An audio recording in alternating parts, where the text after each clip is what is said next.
নোয়াখাইলা মাইয়া আসলে ভাবনাটা আসলো আমাদের দেশে আমরা চট্টগ্রামের আঞ্চলিক গান শুনি, আমরা সিলেটের আঞ্চলিক গান শুনি, উত্তরাঞ্চলের ভাওয়াইয়া গান শুনি।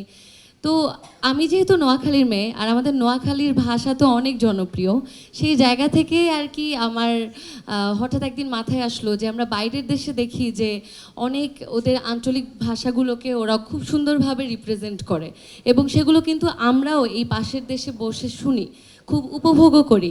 তো আমি তখন ভাবলাম যে হোয়াই নট নোয়াখাইলা গান।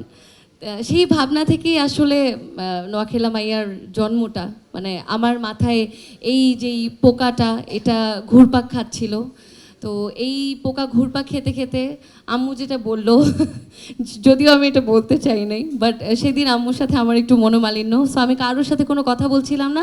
আমি জাস্ট গাড়িতে উঠেই চিন্তা করলাম যে আমি অনুষ্ঠান স্থলে পৌঁছানোর আগে এই গানটা লিখে ফেলবো, এবং যেই ভাবা সেই কাজ। আমি আসলে গাড়িতে বসে বসেই যা লিখেছি সেটাই আপনারা শুনছেন। আরে ঈদ লাগছে মনে খুশির জোয়ার সবখানে, আরে ঈদ লাগছে মনে বিকাশ পেমেন্ট সবখানে।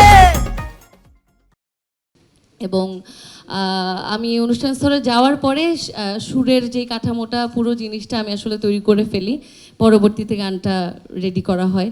এবং গানটা রেডি করার পর আমার কাছে মনে হয়েছে যে একটা জায়গা ডিমান্ড করে, যেখানে আমি যেহেতু নোয়াখাইলা মায়াকে রিপ্রেজেন্ট করতেছি, সো এরকম একটা অপোজিট কিছু একটা ডিমান্ড করে আমার মনে হচ্ছিল। সেই জায়গা থেকে আসলে ব্ল্যাক জ্যাং আমাদের সঙ্গে যুক্ত হয়েছে এবং সে ঢাকাইয়া পোলাদেরকে রিপ্রেজেন্ট করছে।